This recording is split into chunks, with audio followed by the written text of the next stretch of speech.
Lillian was a funky ass. That's what she was. A no good, ski. That's what Lillian is. Oh, you talking about the temperature in the room. Let me tell you this. Well, the lady gave me a tube and put a weight on the tube and told me to start lifting my hands up like that. Right. And so I'm doing that, and I'm thinking to myself, what that got to do with my knee? I use God as a good luck charm. But this funky Lillian, I asked this no good, scroungy, no good. Welcome to Minister Ben Willis. Ben Willis. Blast Off Podcast. Uncut, unapologetic, straight with no chaser. Like, comment, subscribe. All my life, been grinding all my life. Sacrifice, hustle paid the price. Want a slice, got to roll the dice. That's why all my life, I've been grinding all my life. Look, all my life. Welcome to Minister Ben Willis Blast Off Podcast. Uncut, unapologetic, straight with no chaser. Please like, comment, and subscribe. I'm back. Woo! I'm back. In April, I did a show and I left and I told everybody that I was going to have a knee replacement surgery. So I went and done that. I did that. I went and got knee replacement surgery. It went well. The surgeon did a magnificent job. Shout out to the surgeon. But I made a mistake. I made a mistake, I think. I went to go have to a rehabilitation center. I thought it would be a rehabilitation center. And wind up, they sent me to a nursing home. Well, when I seen that, I said, I don't want to be in there. Right. I don't want to be there. And there was reasons why I didn't want to be there, but I had a chance. I was there for that. Mm-hmm. Now I want to talk about this nurse that I had. Okay. Lillian. Shout out to Lillian. Lillian, you can give her a shout out. Lillian was a funky ass bitch. That's what she was. A no good, skanky bitch. That's what Lillian is. I mean, she was built like a shithouse bucket. A dog wouldn't even suck it. Yeah, that's Lillian. That's what I have to say about her. A what bucket? A shithouse bucket. That's how she was. She would make a maggot gag. Bad She was a reviews. no good, scroungy bitch. Come on, Lillian. That's all she was. And listen, I tell you How was she treating you? Like, what was wrong with her? Like, okay, well, the thing is, first off, there's good people out there. Well, it's a place. The nursing home was 5700 West on 79th Street in Burbank, Illinois. Right. And well, you know what? First off, let me do this. Because it was some good people there. The people at the physical therapy department. So they wanted me to give them a shout out. I'm giving them a shout out. Give a shout out to Gloria. Shout out to Gloria. Monique. Shout out to Monique. LaRonda. Names gonna pop up. Shout out to LaRonda. Michelle. Shout out to Michelle. Michelle was working the heck out of me. Yeah, she was? Oh yeah. Michelle was working the heck out of me. Yeah, okay. She was very diligent, and she was on top of her business. And but the thing is, when I was in the physical therapy department, working out and stuff like that, there were some of the residents in there, and I was in a wheelchair because I couldn't walk. Right. We saw that video. So there was other wheelchair-bound individuals in there too, and the one guy was supposed to be doing physical therapy. He was over in the corner asleep.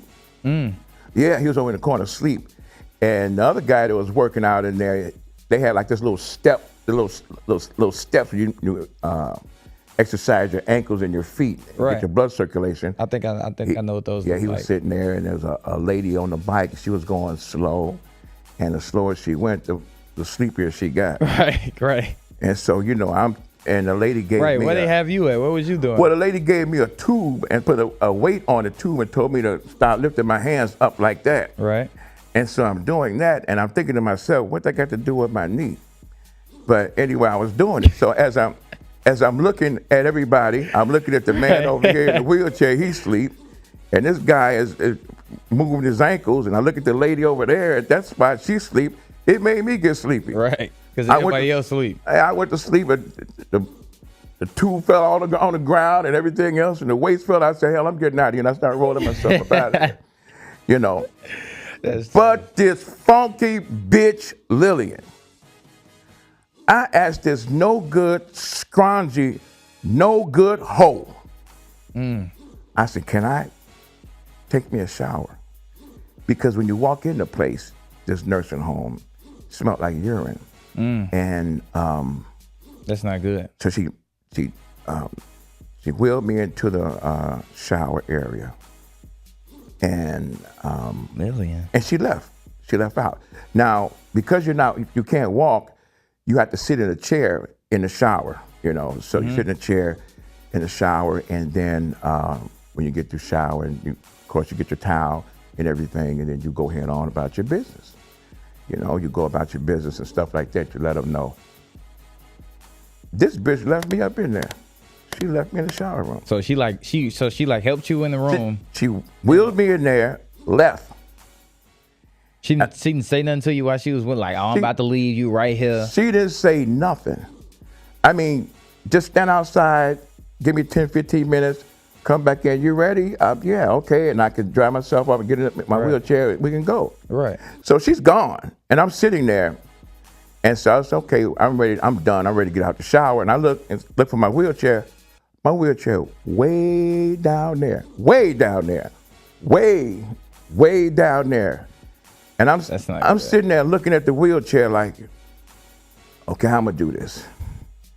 I can't walk. No. And I'm looking like, oh, that's okay. I'm just sitting here now, and the water's coming down on me, and I'm like, how this gonna work? Am I gonna get on the floor and start crawling to it or whatever? So I started banging on the wall. Right. Boom, boom, boom, boom, boom, boom. How long you was in the shower for? Because, you know, like some people got to take like 20-minute showers, 5-minute showers. Like, how long was you in the shower for? The water, okay, I was in the shower. Well, about 15 minutes, I washed up. Right. By the extra 10, 15 minutes, I was sitting there getting waterlogged because the water's coming down on me. And I'm sitting there like, and I'm banging on the wall and nothing. Right. And then sooner or later, another lady came in and she, I said, where's your nurse? I said, I don't know where she is. And so she says, oh, I'll go find her. I said, could you move my wheelchair down the block? Could you bring it right up here so I can get it? So she put it over there. Can move. Yeah, and so Lillian finally came back and she says, okay, you ready? I didn't even say anything. I'm just in the chair and she just wheeled me out. Another episode, one time I asked her, I say, can I get an extra sheet? She tugged on my bed like, I got a sheet. Bitch, I'm going to the sheet out the closet. You know, and she got the sheet and just threw it over there to me. I said,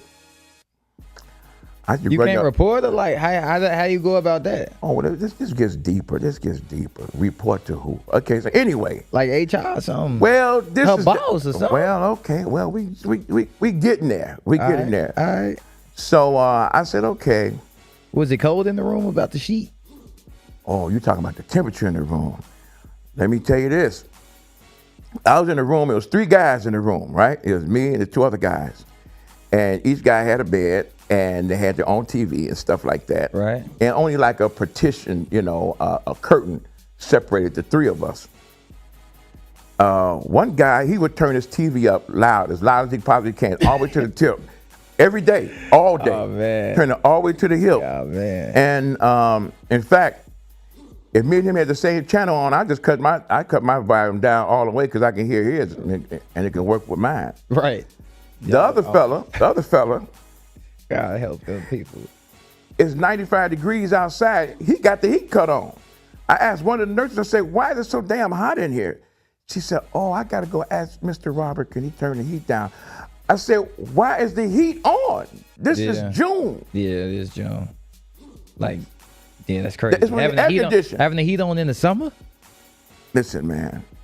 So she goes over there to say, is that not crazy? She said, Mr. Robert, can you cut the heat down? So one of my family members came in to visit me, and she says, why are you drinking so much water? I said, I'm in a damn desert. It's 180 degrees in here. This guy keeps turning the damn heat on. Right. You know, he turns the heat on, and he tells me, he says, I got damn blood, and I can't. Oh, we get anemic or something? I don't give. It's June. Yeah. It's June. It's hot already. And why is he controlling the temperature in this place? What you mean? Why is he? Nobody should be touching the temperature.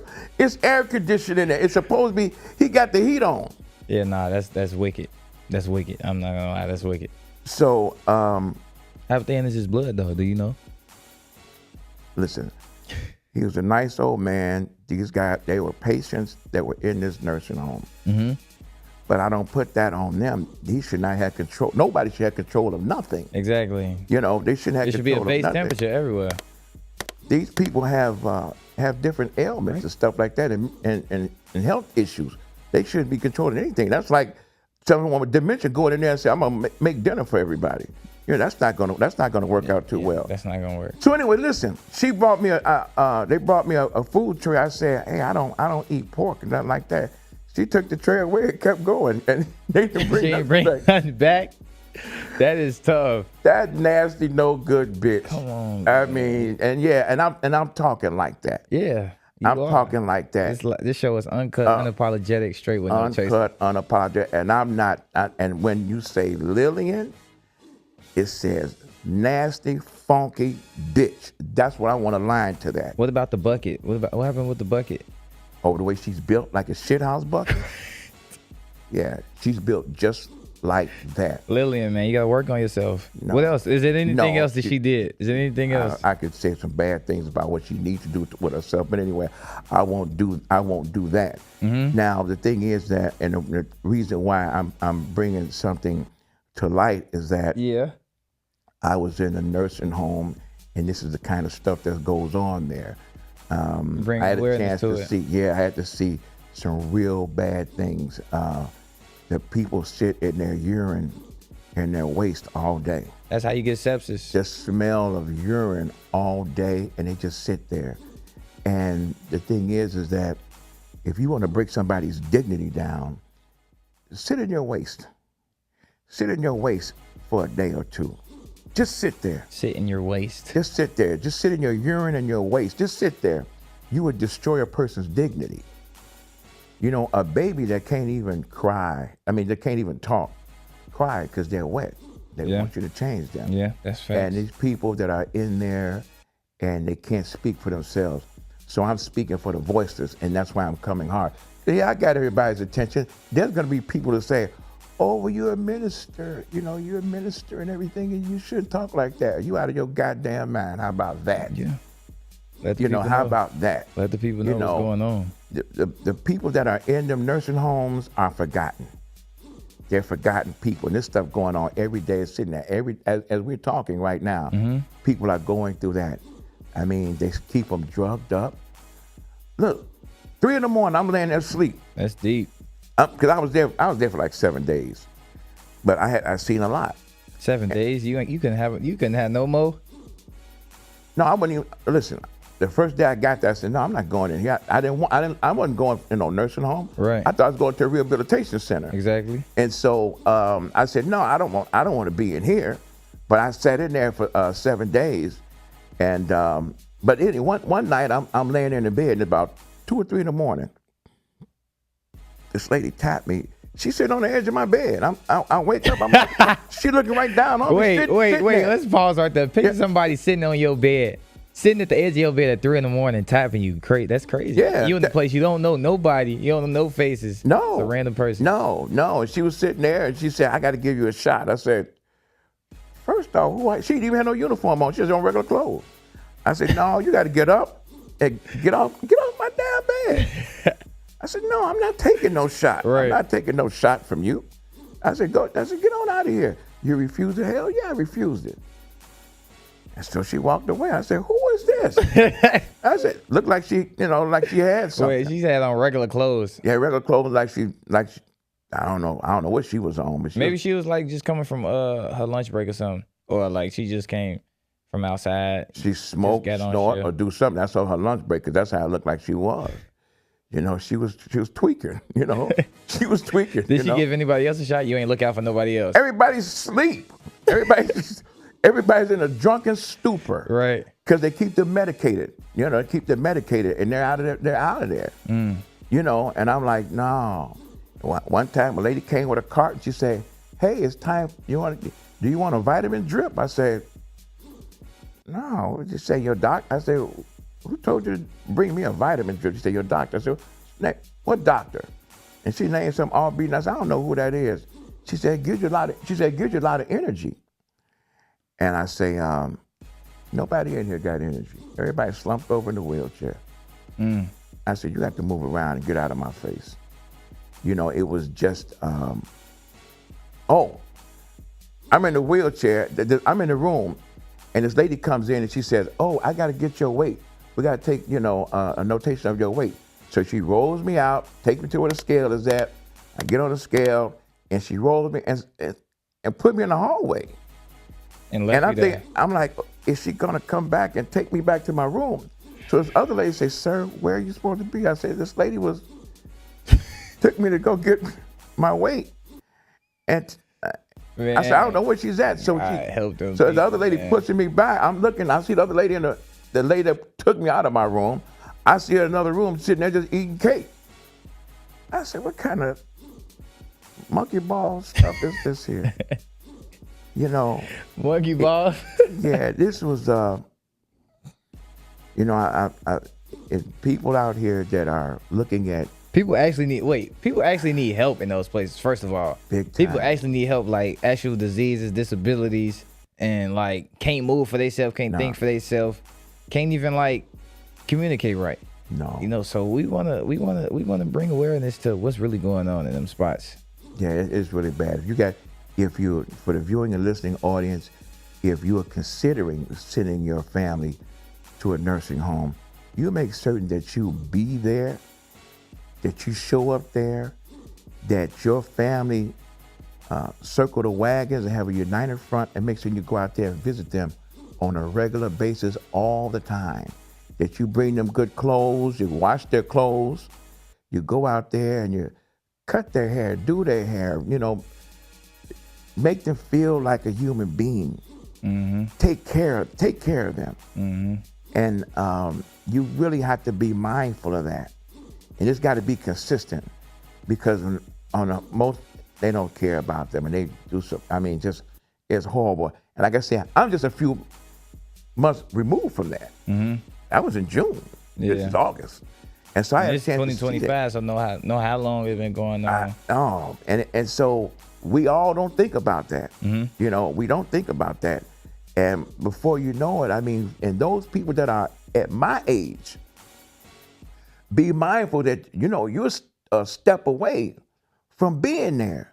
So that's something that you need to talk with your children, your grandchildren about that. Because I never thought we would be talking about this, honestly. Like, yeah. Because I was thinking about, like, okay, you want to take care of your people forever, but, like, I never thought of, like, sending them to a nursing home would be a bad idea. I thought it'd be one of the best ideas. No. But, like, you want to hold your, like, if you was to have a chance to take care of your people, keep them with you, like, yeah, of course. Yeah. But, like, I was thinking, like, have them in the community where there's older people around, stuff like that. Yeah, it is horrible, man. It is horrible conditions. If you want to, just horrible conditions, man. It was something that, and the reason why I talk very harsh like that is because it got your damn attention. It got your attention, and that's why. And besides, them harsh words. I called her a funky ass bitch. Yeah, I just want to let you know I didn't fall out the sky. I got out the mud. Got it out the mud. That's that, and so I want to bring attention to that. The people just don't care. Okay, you say maybe 1 or 2 people, 3 people care about them, but the majority don't. The majority don't. I didn't see nobody going in there taking no showers. I didn't see no nurses taking the patients in there to clean them up and get them a shower. I didn't see any of that. They had a cord in there that you can pull to somebody. I pulled the cord fell out and hit the floor. No, I said, it's over. Now I'm like, how long am I be in this shower room? I mean, really? Nah, man. How long am I be in this shower room? It was ridiculous. But the main thing is that that bitch Lillian, I don't know if she still worked there. She probably do it.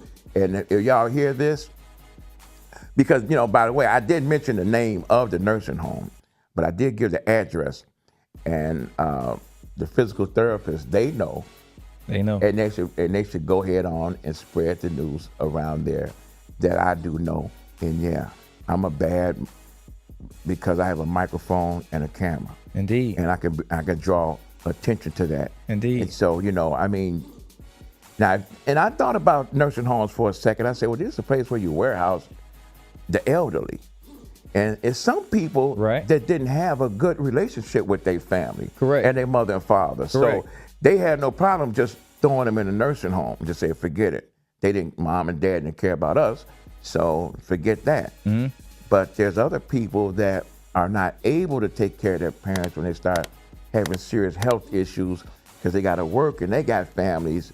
So with that being said, make certain you go and visit them on a regular basis. Mm-hmm. Make that consistent. Because who wants to live their last days in conditions like that where you have bed sores? You can't, a lot of them get abused in there. Mm-hmm. And then that's the end of your life, and then you out of there from the nursing home to the graveyard. So that's something to be very serious about and everything else. And I just want to bring awareness to that. No, that ain't it. Now, the viewing and listening audience, I know I went on, and I just had to get that out. I want to introduce you to my co-host, brilliant young man, sharp, on top of his business. I mean, he's doing a lot of different things, multi-talented. I mean, for further ado, just brother, go ahead and introduce yourself to the viewing and listening audience. Thank you for the intro, sir. Thank you for the intro. Mm-hmm. I want to give this take this time and just appreciate the host. First of all, shout out to Ben Willis, man. He's a great guy. See what he's doing. He getting the message out there, letting the people know, letting the audience know what's really going on in the real world. Just being a vessel, man. It's great. Me, I'm AMRON HAMMONS. Ammo Productions is my brand. I'm working on saving lives. I'm in school to be an EMT. Passing my nationals is my next step. And with my brand, we have more clothes. That's my next step. With my brand, we have more production with videos. That's my next step. Yeah, that's mainly me. What I got going, keep God first. That's for sure. Keep God first and keep working. Those who work deserve their pay. So keep working, and you know what I'm saying. Stay humble.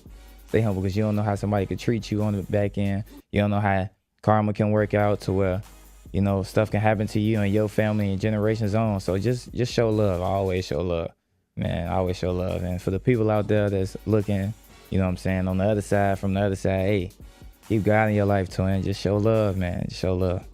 That's what I got. Is there you talked about keeping God in your life. Yes.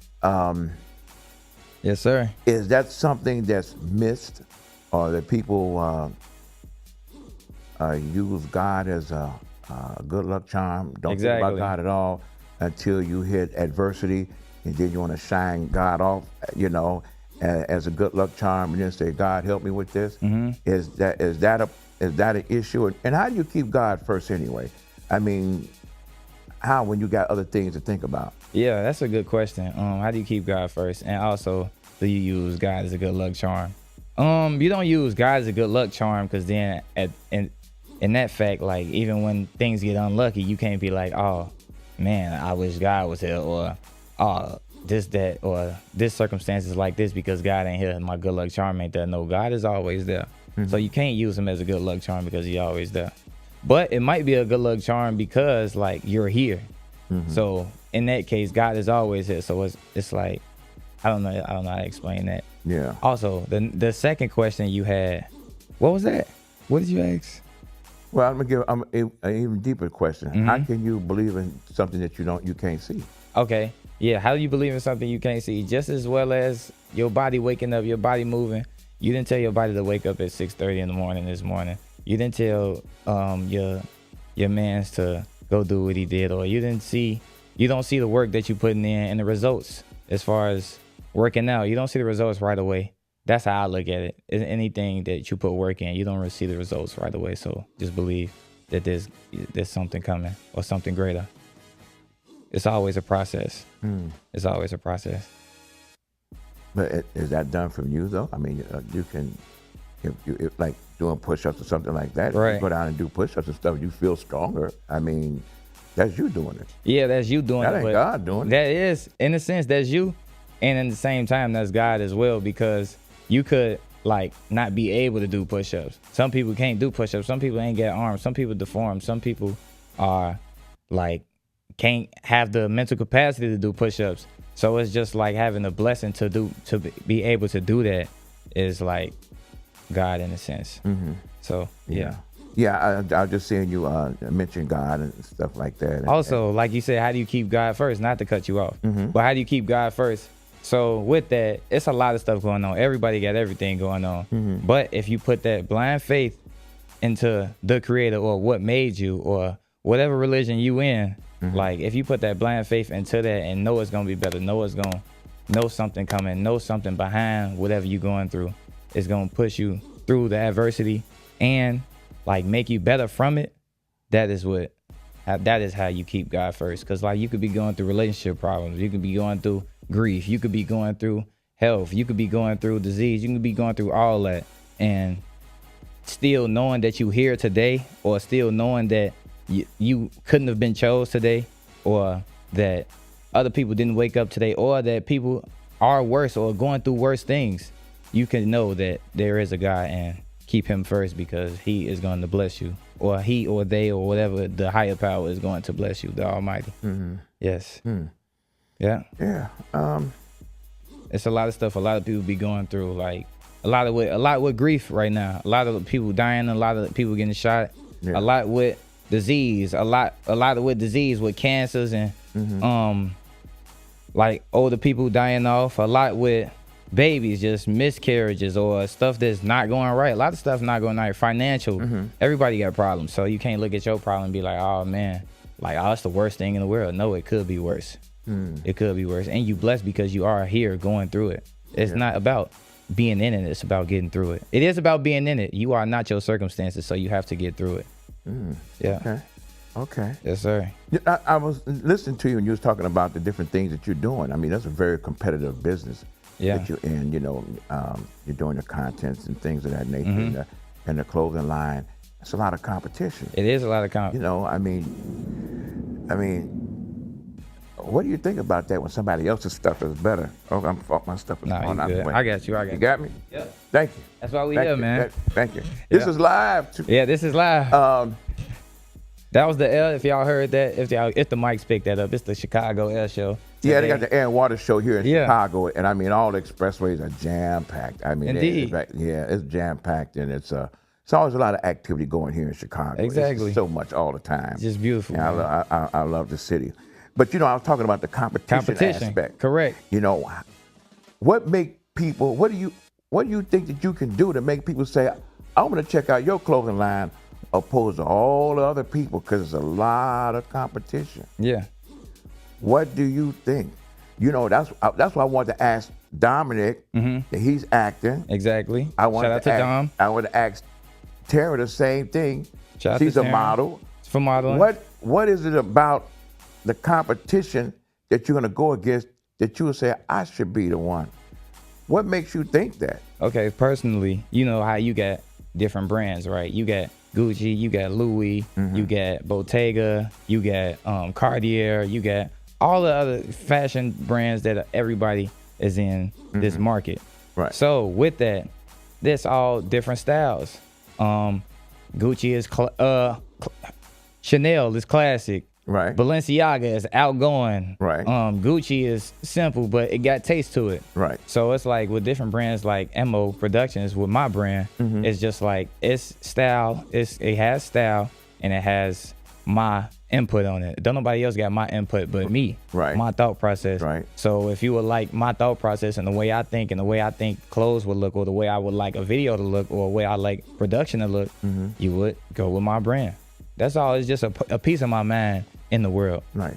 Yeah. But how would you? But because as a competitor, and I mean, I'm a former athlete and stuff like that, and so vice versa, highly competitive, and I study my competition, and I want to look at myself and say, how can I get better? And it's that self-evaluation and being honest with yourself, you know. And then do you say I'm not good enough, or I'm not better than them, or what is it that drives you to do that? I mean, what is it that say, hey, I'm going to be on top? Because I don't know. First off, I don't believe in second place. Okay. So I'm always trying to be number one. Right. Always. And nobody remembers the person that come in second place.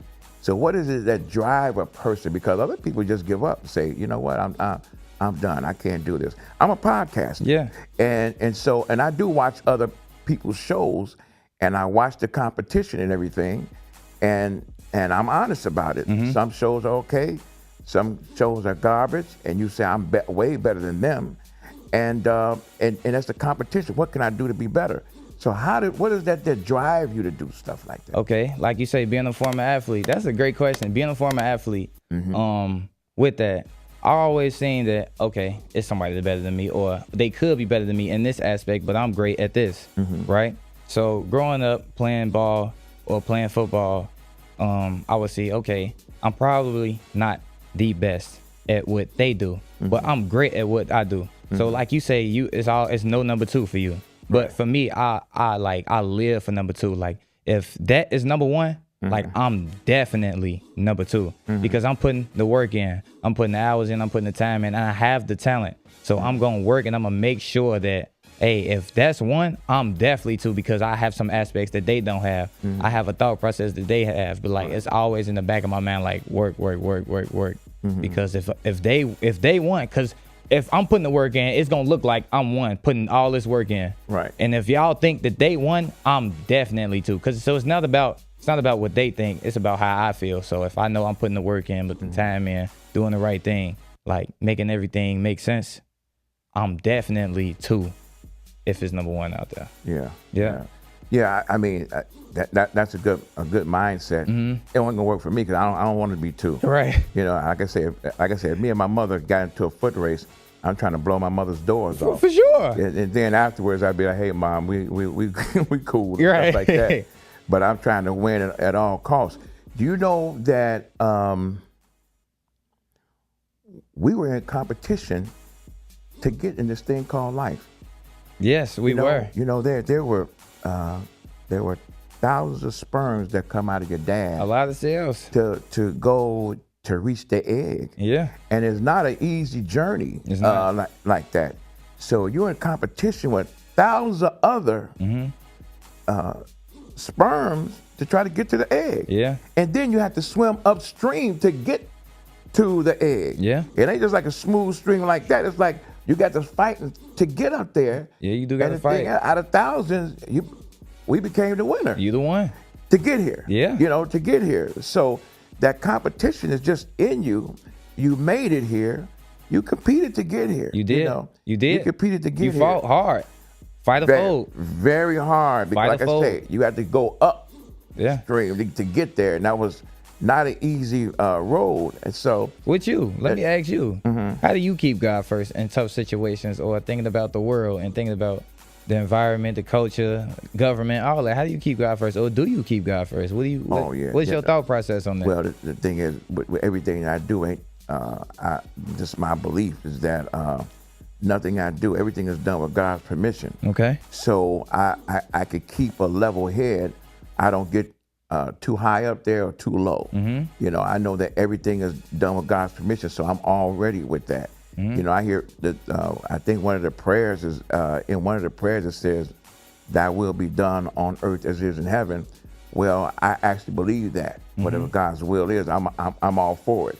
If I die today, I'm all for it. If I have a deep, traumatic, a devastating injury or something to me, that's God's permission. I'm all with it.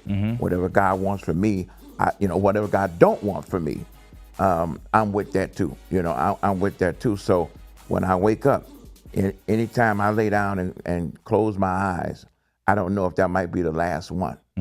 So, you know, I acknowledge that. When I get up in the morning, I say, I get a chance to do this again. You know, there ain't no bad days for me. That's a great. I don't have bad days. No bad days. No bad days. You know, I'm always smiling, laughing. I want everybody to feel good, right, and be happy too. What am I gonna be complaining about? What the hell am I gonna be mad about? You could be complaining about not being number one. No, I work to be number one. Okay. I'm not gonna complain about not being number one. You gotta work. In fact, you know, we're built for difficulties.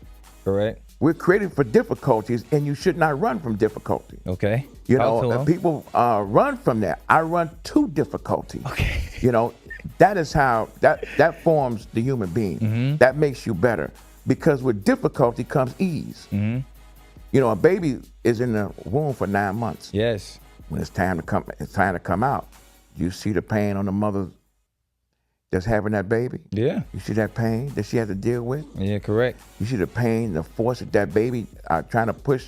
That's a work. little small to get there. That's difficult. Yeah. That's a fact. But the ease is when the baby is out there and laying on the mother's belly and laying on her chest, and she look at her baby and her baby looks at her. That's the ease part. You ever seen a blade of grass come through concrete? Yeah. Concrete, I mean, a blade of grass, you can snap like this, but it busts through concrete. Why? That's difficulty. But the ease is right through it once it comes through there. I mean, so those things are, when we have difficult times, run through it. Also, with that, let me ask you something. With difficulty, right? You know, some people could easily pick the easier thing. So say if I want to stop, like say if I'm an addict, I want to stop being an addict. It's easier to go back to it. Why choose difficult? Why choose the difficulty part of it? Or say if I'm addicted to doing this, I'm addicted to making people feel like this. Why pick the easier route, or why pick the difficult route? The easier route is not going to prepare you for difficult times. Okay. You know, you seen people have an easy life growing up. You hear some people say they were born with a silver spoon in their mouth, and it's so easy. They got an easy life. Some of them get tricked into some devastating situations, and they don't know how to come up out of it. Yeah. Because like it's been easy. Yeah. You know, it's been easy for them, and they don't know, and it can be devastating to them. Things of that nature. So, and those are things that that I think about all the time. And I know that that God is present. I believe that. I'm not getting on a soapbox and saying a hallelujah and all that kind of stuff, but I remember a friend of mine that we grew up together. His family didn't believe in God or nothing like that, and that was okay. You know, I mean, we was young and we were playing and stuff like that, but I happened to see him, and we were adults, and we were talking and stuff like that. And he said to me, he says, you know, remember when, he said, do you still believe in God? And I said, first of all, we never had that conversation. Right. And I said, yeah, I still believe in God, yeah. And he asked me a question I just asked you, how can you believe in something that you don't see? And I say, but I was living in Chicago. It can snow and we can get inches of snow.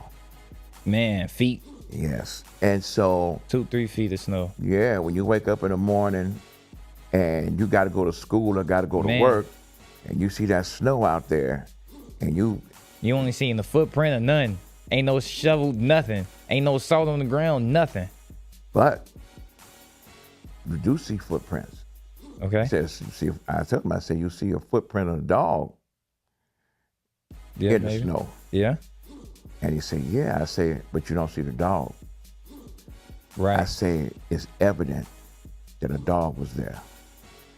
So no, you don't see God, but there's evidence that there's something greater than us that's there. Indeed. I say, you know, I mean, you look at a gnat. Look at a gnat. Okay. A gnat has veins. Yeah, in the wings and everything. So if a gnat is that small, how do you look at the veins? The veins are smaller than that. Who makes a gnat?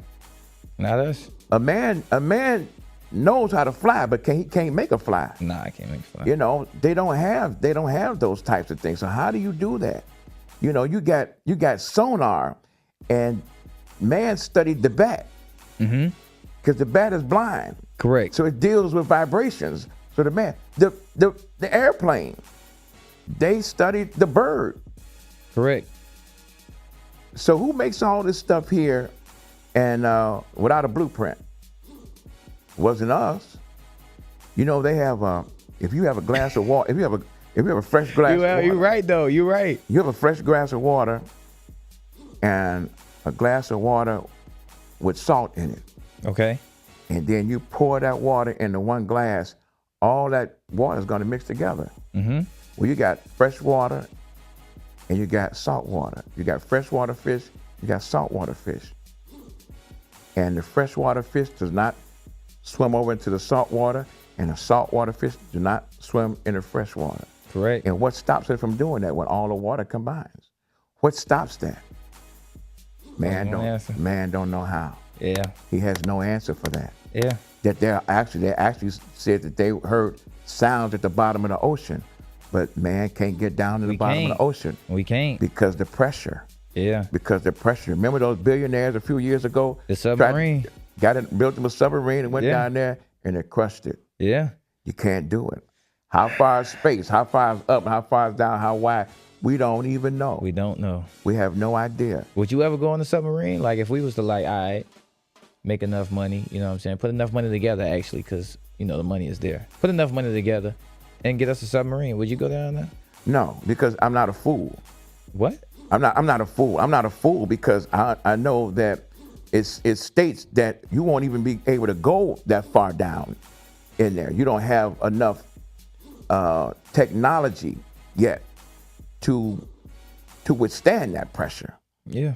You know, you got the point. That is you got the point. That's something greater than me and our brains right now to be able to master something like that. It's just you won't be able to see it. And say, in fact, you can go so far down to where if you put your hand in front of your face, you can't see it.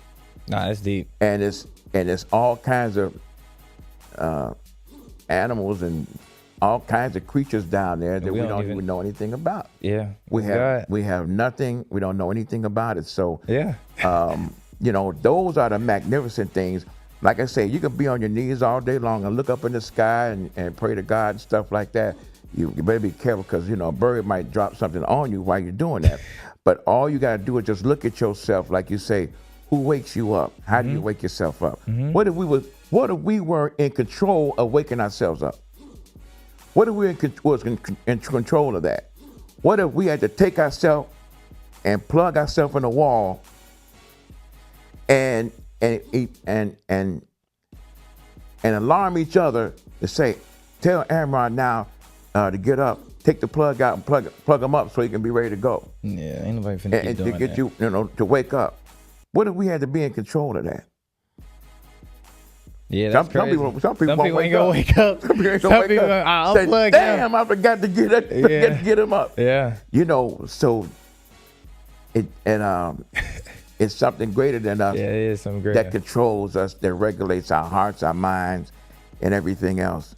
As this is so important, and I just think that being able to talk about those things is important for people. You know, because what I'm talking about basically from the beginning was that treating people the right way, treating them the right way. Man, and I think about, like I say, those people there that, like I say, they're in that nursing facility, and I saw it.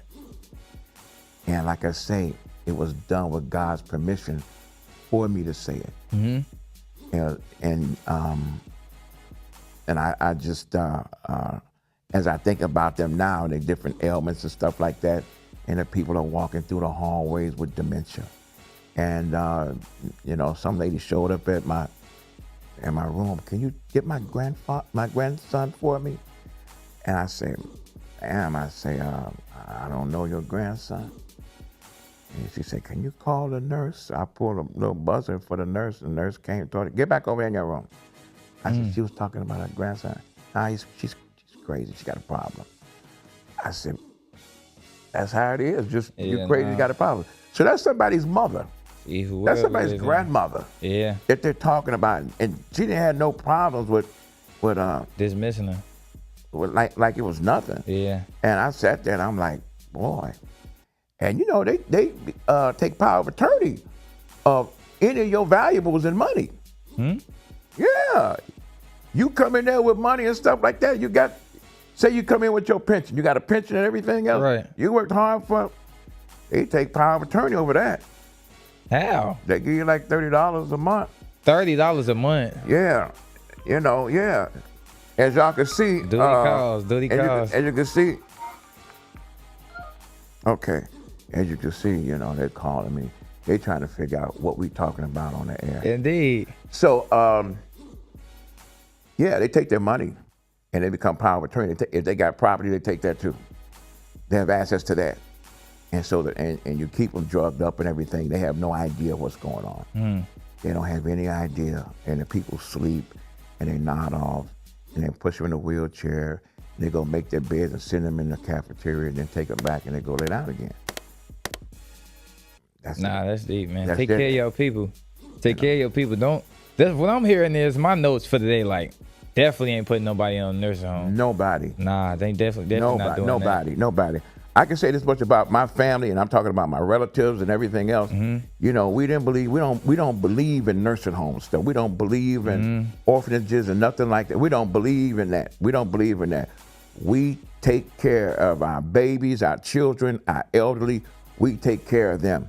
We'll go get a hospital bed and put it in the front room and say, Mama or Daddy they gonna stay there, and we got them. We got them. Because they will be under, boy, I'm talking about, I say, how do these people get hired?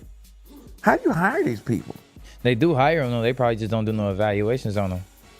They do hire them. They probably show top 10, top 5, or 5 out of 5 reviews, 5 out of 5, like, assortment and doing their work. But once they get in, it's like, all right, I can do whatever I want now. I mean, it was devastating to see that. And I definitely want to ring the alarm. I know people. No, because honestly, I wouldn't even think about like none of that happening like in a nursing home. I would think they all taking care of them. Like they would think it like, oh, these y'all people. So I'm gonna look at them and take care of them like they one of mine. That's what I would think. Not what I saw, and not of the horror stories that you know. First, are you going? If you want to, I don't know. If a person go visit a nursing home, go just say I want to go check it out. This is for one of my family members and stuff like that. Just take a tour one. Take a tour. Why you say it like that? Take a tour because first off, for young people, that's not something that is presented to you because not at all. Your level of thinking as far as that is so far away from being a nursing home. Way beyond. Right. And so you don't think that and so you don't even think about that because you still got to live your life and everything else. But the thing is, it will come a time where we have to look at ourselves because we don't know if it can happen to us. It'll be a time when we got to make decisions about our parents. You got to make decisions about our parents. I'm saying for young people, you have to make a decision about your parents. And also that you can be a counselor maybe to your parents when it comes down to your grandparents. And they say, hey, wait a minute. Maybe that's not a good idea. Let's go check this out. Go check it out and see, and go make certain. But you should do your due diligence when you're doing that. And then you need to be there on a regular basis. You need to have, like I said, a united front with your family and be there and let people know. It ain't happening. Don't even try it. Don't even try it. And you have to, man, because the people have done. I mean, these people are. The horror stories that go on. They go in. Some of them come in there. They come in there healthy, and have all kinds of stuff where they can't even walk and can't even talk and stuff like that. Getting worse. The abuse is so bad. Yeah. The neglect is so bad, and they all stay drugged up. So where you're so drugged up, all you do is sleep. You don't even know what's going on with your friend. Look, this one guy in my room, he asked his nurse, he said, can you order me a pizza? Because he's paying for it, right? So she said, what type of pizza? Was it Italian Fiesta? Man, I don't know. I would have to ask him and all the other people that worked there that came and ate his pizza. Huh? So he asked the lady to order him a pizza, and how did that go? He ordered the pizza. He gets it, and he asked the nurse. He said, "You want some?" She said, "Yeah, I have some." She had some, and she came. She went up front and told other people. Other people came back there to ask for the man pizza too. Wipe them out. I'm sitting there looking. This is an evil world, man. I am sitting there looking. That's people of the world. At the workers eating one of the patient's food. That ain't it. And I say. I mean, he offered though. He offered the nurse, the one nurse. Right. And she went and told the other people that, yeah, I got it from him. And they all came back there. First, I said, it's a patient. I worked there. I got my own money. I don't need to take anything from them. I don't want nothing from the patient at all. Yeah. I helped them, and that's it. I don't want that from them, you know. But they was probably hungry. Go to Jimmy John's. They got the money. Go to Jimmy John's. You work there. Why won't you eat the patient's food? Yeah, you're right. You know, I mean, you work there. You know, I mean, why are you gonna eat their food and stuff like that? You know, it's just like I said, I had a chance to see that. Take care of your people. You know, take care of your family. You know, I hate to see that, but I also look, like I said again, like I also looked at some parents are bad parents. Yeah. So to those bad parents out there, right, that don't take care of their children, they're not around when the children need them. When you get elderly and you need help and your children turn your back on you, you have to sit there and deal with that abuse and everything else on the stuff that you miss. So you can still right your wrong. If you are a mother or a father out there that's neglecting your children, you still have a chance to right your wrong, because you could be in a position where you really need help, and the children that you've done wrong like that or neglected, they will neglect you, and you will sit up there. How would they right their wrong though? They got like years on top of, like not hundreds, but like decades of years on top of neglecting their children. How could they right their wrong? Get back in their children's life. Okay. Make amends and just say, listen, I can't turn the clock back on what happened. Ask for their forgiveness and work as hard as you can to help their children and be in their children's life.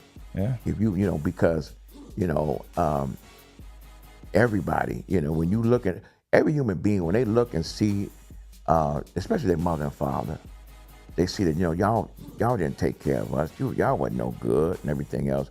And now they're trying to change, you know, turn a new leaf and try. You start looking and say, you know what? Yeah, they're trying.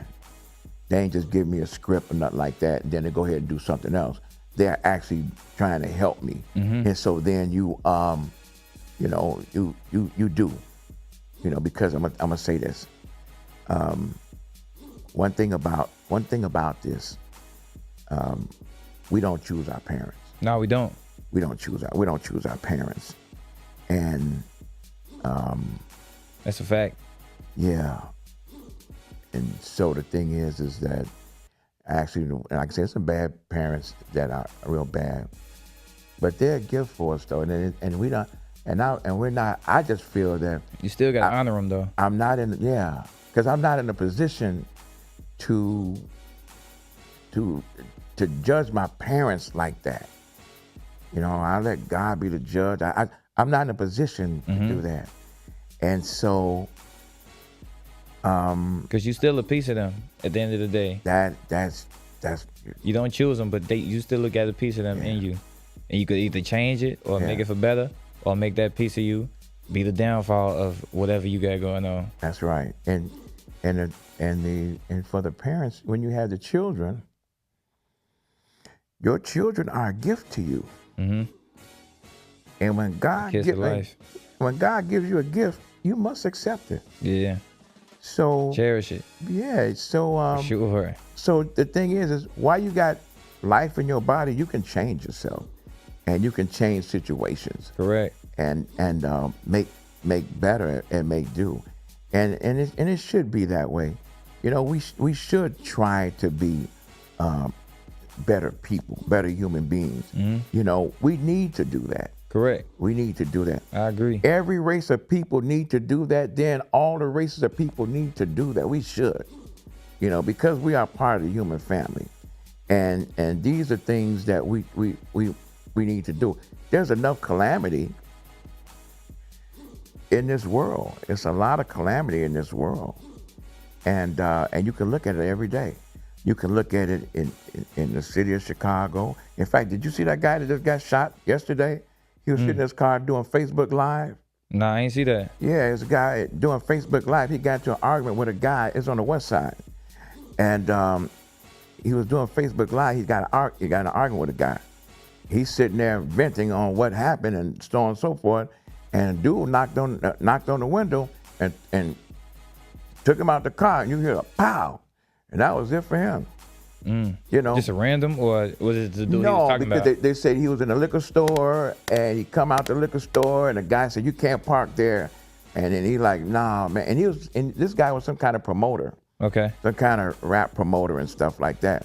And so they said the guy wanted to take his chain or something like that. But why are you sitting there in the car on Facebook Live talking? And the guy came up, and that same guy that got in an argument with came there and popped him right there. Killed him, killed him right there. I was looking at it. I said, dang, all those types of things that's going on. Of course, you see. There's a lot going on, man. You see stuff. But you don't know like the backstory either, though. So don't know the backstory. But do it matter? Do the backstory matter with that? They say he has a 6-year-old son, so he was with his son? No, he said that the guy has a 6-year-old son, so the 6-year-old son don't have a father. Exactly. So the thing is, you would like to die of natural causes. Indeed. You like to grow old and die of natural causes. Give it to God. But now you got grandparents bearing their grandchildren. And why is that? Mm-hmm. Because of the different calamities and things like that that's going on. And I don't know if it comes down to... It's people taking life in their own hands and life and death in their own hands. Yeah. Because it's like they got their own vengeance, their own built up, pride. They got their own built up pride, ego, everything. They want to take life or take whatever somebody got and take it away from them. Just give it to God, though. Yeah, well, honestly. You know what? As a male, right? There's a machismo, a macho thing about praying to God, being a believer, all those types of things, because it's almost like it's weak. It's almost like it's weak. It could be looked at like that. And it is looked at like that. Yeah, it is looked at. Well, you go to church and see the majority of women there. Yeah, not men. You don't see no gangsters in there for real.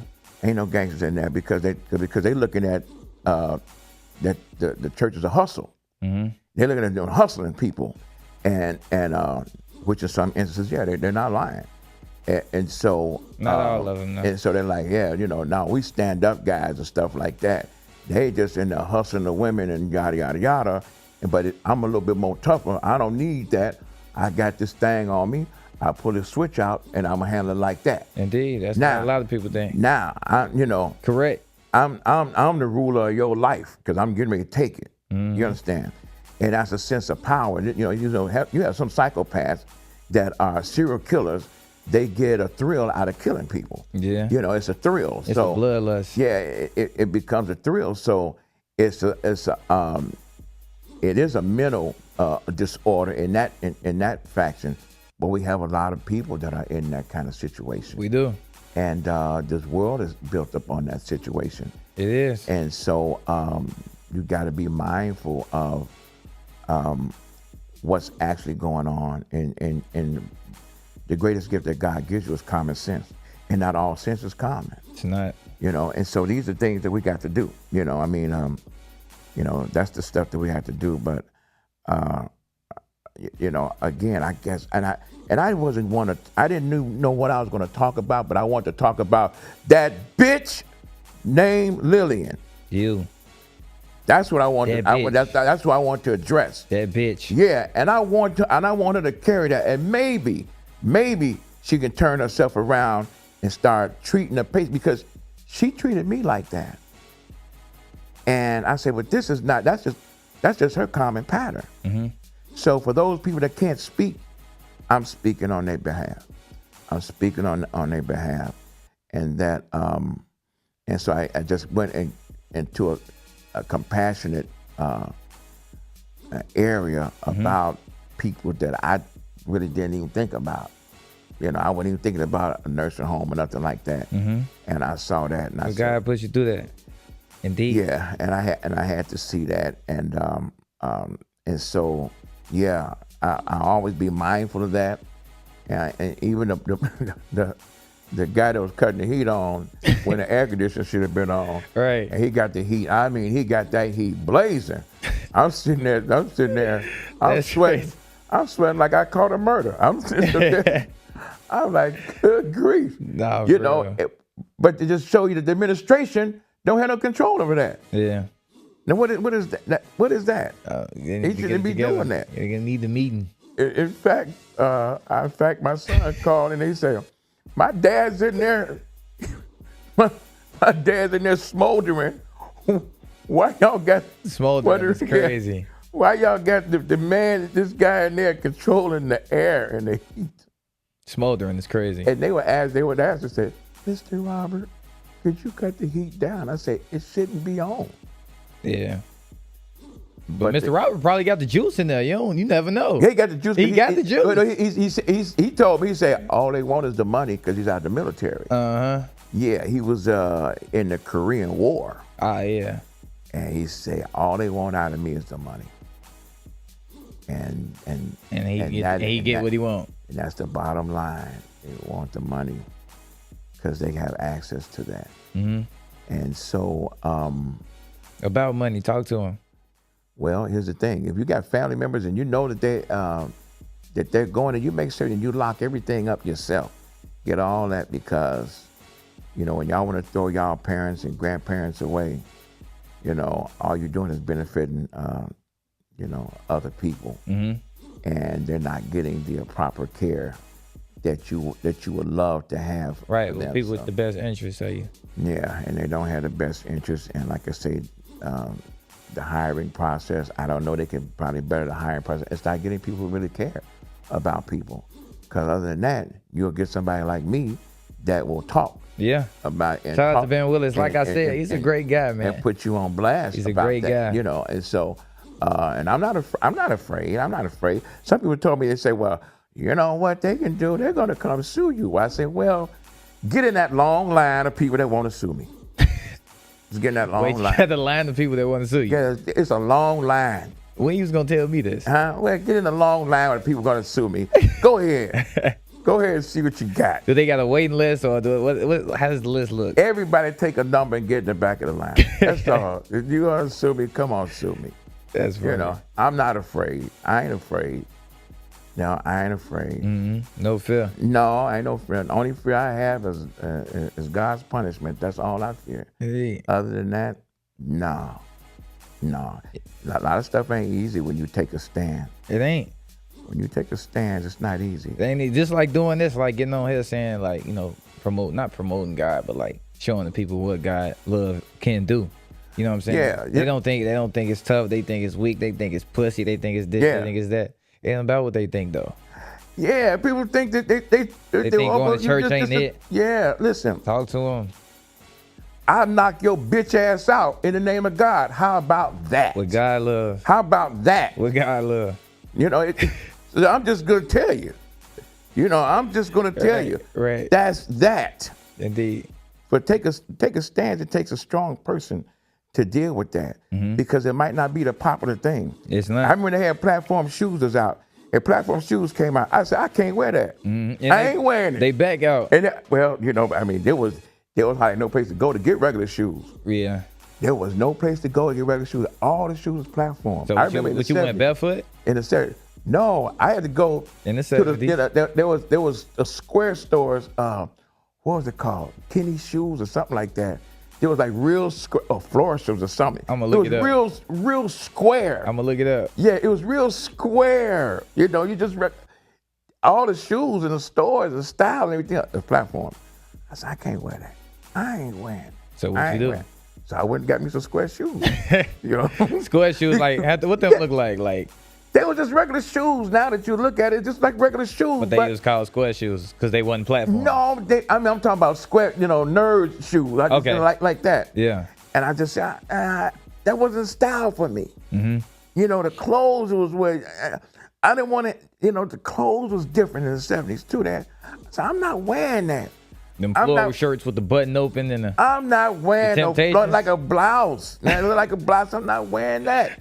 It was tough though. It was tough back then though. They was wearing it. I mean, but it wasn't for me. I wasn't gonna follow the crowd. Okay. I don't want to wear no pants that don't have back pockets. Right. I just don't want to do that. I just didn't. I didn't know they did. But that was the style. Right. They had the big purse and everything and the big froze. That was the style. Right. But I just didn't want to do it. So it is not the point of what everybody else is doing. It's just when you start talking about your own identity, I just did my own thing. Indeed. I only danced to my own beat and everything else. And if things didn't work out, I had to deal with consequences. You go to consequences in life, some things don't work out well. Yeah. And I've dealt with them. You know, I've dealt with consequences and I don't go in the thing of blaming anybody else. Right. Because you work in your own beat. That's it. And I took lumps before. I took them, but you know, everybody gonna get got. you know, everybody gonna get got. Right. What does that even mean? Yeah. What does that even mean? Well, okay. Right. You know, like if you playing ball. All right. Somebody, you gonna get got. Yeah. You gonna get got. Yeah, everybody get got. Yeah, everybody get got. So, yeah. You know, I just don't want it to be as much as they get it. You know, I got to do that. I can't just go in there reckless. You know, speaking of basketball, I'm gonna give Chris a shout out too. Shout out, Chris. Shout out to Chris. Chris is doing his thing. You know, McGee X balling. McGee balling, making everybody fall. If you get got, you get got. You get got. So he got a whole. Wait, let me tell you, this guy Chris. Right. Chris, he's a white guy. Yes, short, indeed. And he throws up all kinds of shots. All type of trick shots. And they go in. Now, but wait a minute though. He'll throw this trick shots up, but see, a lot of guys don't even know it. Now, people are hip to him now. But what he used to do is he'd go in the gym and he'll take his phone and put it over in a little secret area. And then he started doing all kinds of crazy stuff to you. Next thing you know, you're on this highlight reel. Right. You know. Yeah, that's Chris. And he's part of the family. He's part of the Mr. Ben Willis podcast family. Indeed. He's dealing with the basketball division, so we'll be having him back on and talking about some other escapades and things like that that's going on. That's good. And also, you know, I just want to give a shout out, man, to the other family members, a part of the podcast, DANTAE and DOMINICK and TANIESHA and TARYN. You know, Titanium. Miss Titanium. Yeah, she talked to me, TATYANA. She said she wanted to come back on. Yeah. And next month, Rick wanted to come on. Shout out to Rick. Yeah, he used to work on that. He wanted to talk about his journey and the things that he went through in life. And I talked to Mr. Harmonica, Lamont Harris, and he's talking about Mr. Harmonica. So next month, y'all come and check it out because it's going to be very entertaining. Clifford Bradley is always a good friend of mine. Shout out Cliff Bradley, man. I'm gonna tell you, me and this dude have such a conversation, and it gets in depth. Like I said, Cliff is eccentric. Yeah. He's an eccentric fellow. But he's all the other names we forgot. Yeah. Come back. Yeah, we're getting back. Yeah. We back. We back from surgery. We back. We ready to go. And we're gonna hit you with a lot of good content. And the thing is, I really, really appreciate and love the viewing and listening audience. Shout out to the audience. Your support has been, and listen, this has been organic. We don't buy views. We don't buy views. We don't buy likes. We don't buy that. We don't buy any of that. Nah. Ads. We don't buy none of that stuff. You know, we don't buy subscribers. This is organic. And the people has come and spoken and continue on and keep going. And I really appreciate that. And I'm gonna always be honest. Mm-hmm. I'm gonna be honest with you. We're gonna do that, and we want to bring y'all good content. So, any last minute things that you want to talk about? New song coming soon. Oh, what's the name? That's the thing. New song coming soon. New song coming soon. It's mysterious because why am I gonna tell you? Okay. Yeah. And how can they reach you? You can catch me on Instagram, AMRON H22. That's it right there. That's it. That's all. On Google, look me up. AMRON HAMMONS. AMRONHAMMONS. KYNGKATO on YouTube. King Kato. Wow. New music coming soon. Check him out. This everything that you see on my show, that's him. Everything you see that's getting done, that's him. You see that? You see that humble approach? That's humble approach, man. Humble approach. Everything you see both of us do. I'm gonna say one time. I want to talk about this guy real quick. Talk to me, man. How I met this fella. You know, I was there's a gym that I go work out at the Croc Center. Go there and I'm in the gym and I'm always talking stuff. Cause we used to just talk stuff in the gym. Yeah. And we just talk stuff in the gym. That's how I work in the gym. Right. And I'm talking crazy things and saying stuff. And I never met him, but he repeated everything I said. And he started repeating stuff back, and I'm listening. I'm like, that sounds familiar. And I said, that's the stuff that I said. And I said, he's remembered it word for word. I said, who is this? I said, who is this guy? And then after that, I just say, man, this dude is real deep and charismatic, know his stuff, on top of his business. Thank God. Brilliant brain, schooling, education. He's on it. Thank God. And I say, you know, as an old head, I gotta reach out. And it'd be hard. Honestly, it'd be hard to mix the old and the young. I'm not gonna lie. Yeah. It'd be hard. It'd be so much going on with the mental capacities. Just in the world, you got this going on, they got this going on, and y'all both got two different aspects, two different mindsets, two different ways of life. Man, it's just a blessing, man. It's a blessing for sure. Yeah. Just to mix both and then broadcast to show the people that it could be done. Yeah. That's work, man. That's love. Yeah, because that's the thing is between the elders and the youth is a mass separation, and it shouldn't be. You know, you got knowledge and wisdom. You put that together. You know, you put that together. You got something magnificent. Correct. And it takes the older person to be wise enough to pick people and help them along. Because if you don't, then that bridge is snapped, and now it's just dangling. So so I want to get some of my older fellas and older ladies to come on the show. And you get up and, you know, take the Ben Gay off their knees and stuff like that. Yeah. Stop looking at the prices right and all that kind of stuff. Going to bed at 4 o'clock in the morning and all that stuff. Yeah. Come on the show and let's talk about it. So without that, this is Minister Ben Willis Blast Off Podcast. Uncut, unapologetic, straight with no chaser. Thank you and see you soon. Like, subscribe, share. All of the above. Shout out to everybody in your family, people that ain't in your family, the family that ain't your family, the unblood people. Share it. Thank you. All my life, been grinding all my life. Sacrifice, hustle, pay the price. Want a slice, got to roll the dice. That's why all my life, I've been grinding all my life. Look, all my life, been grinding all my life. Sacrifice, hustle, pay the price. Want a slice, got to roll the dice. That's why all my life.